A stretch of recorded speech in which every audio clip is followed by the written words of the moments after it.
sir. Hello. May bago na naman na kalakaran na droga na ito, sir. Oo. Maaari mo ba isa-isa yung nakuha impormasyon? Sa may H2 day, sir, sa may GPT. Sige. Papunta kami dyan. Yes, sir, yes, sir.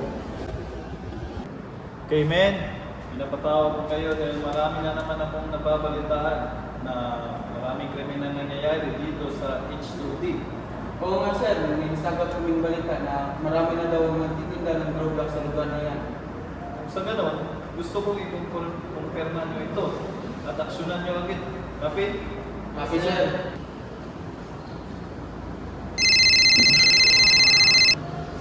hello Junel, andyan ka pa ba? Opo, sir. Nandito pa po ako. Manmanan mo lang dyan hanggat makarating kami. Yes, sir. Hindi ito makakawala pa, sir.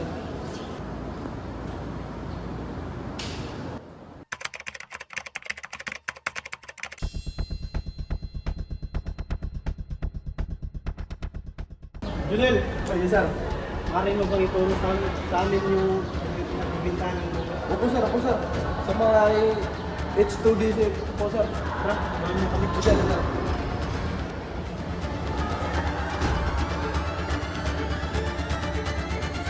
Dito po, sir.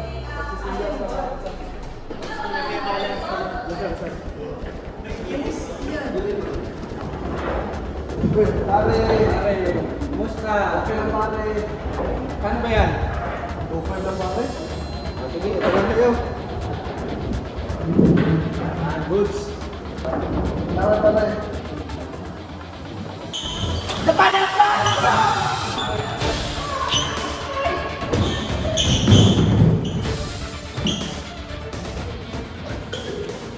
Ikaw ay may karapatang manahimik o magsawalang kibo. Ano man ang iyong sasabihin ay maaaring gamiting pabor o laban sa anumang hukuman. Ikaw ay may karapatang din kumuha ng tagapagtanggol na iyong pinili. At kung wala kang kakayahan, ito ay ipagkakaloob sa iyo ng pamahalaan.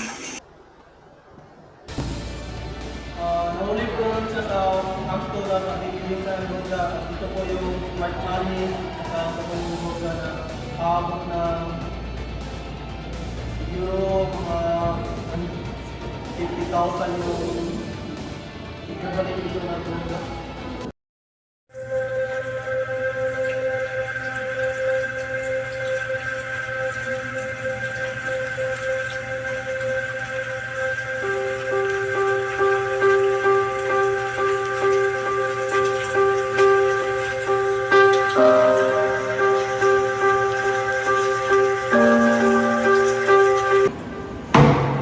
Now let's begin the case of Mr. Norman versus the people of the Philippines. And this trial will have the case of Mr. Norman possession of illegal drugs. Your Honor, may I request Mr. Norman to answer some of my questions? Granted.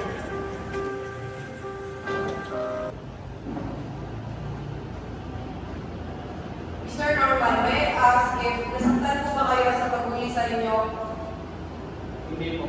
Binugbog po ba kayo? Opo, pero pangulo na po sila. May tanong ko lang din po, kung may kasama ba kayo sa pagbebenta ng droga sa HQD?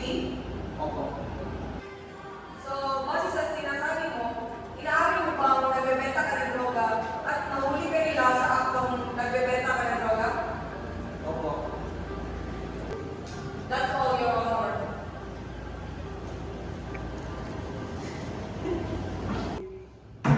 So with that, let's have a recess for 5 minutes.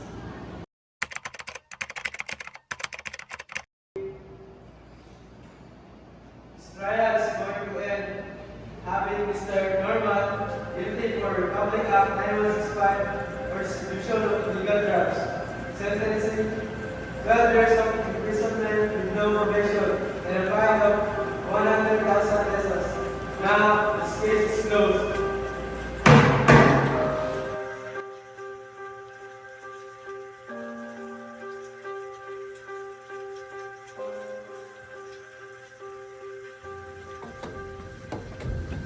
Tignan mo.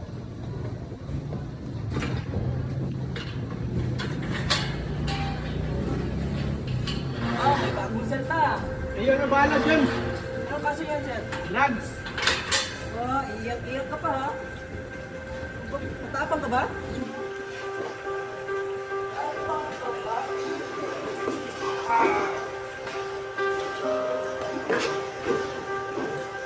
Bilisan mo! Bilisan mo!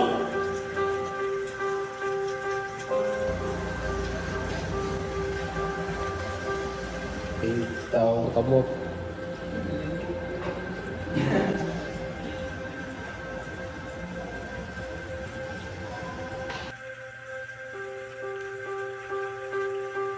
Ayaw ako mga kapatibo, kayo bahala sa mga gawa niyo sa labas. Kasi may panahon pa tayo ng bago. Kung Panginoon nga ang kapatawad, siyempre ang kapatawad din. Pero kayo matakot, bumalik sa komunidad, at bumalik sa mga taong bumili sa inyo. Kung binabalik ka ng mga bagay na gawa niyo ng masama. Amen!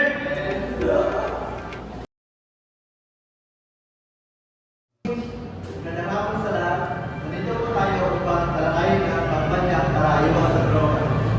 Tawagin natin si Lord na dating nagtutulak ngayon ay magbago.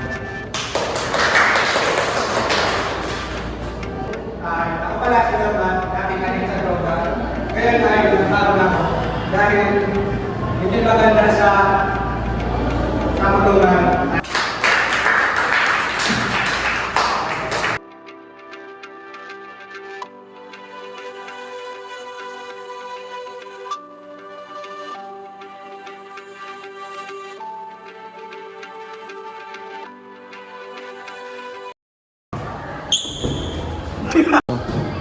Dito po sir, magsisimula sa bawat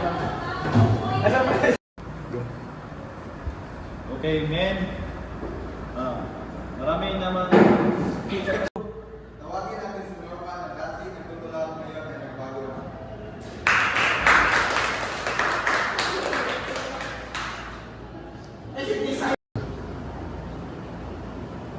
Hello, Junel. Nandyan ka pa ba? Manmanan mo lang muna dyan kasi So, base sa sinabi mo, inaamin mo ba na pag nagbebenta ka, nagulo lang. Ba't kayo iyak? Ha? Ba't kayo iyak? Tulungan mo, pre. Tulungan mo, pre.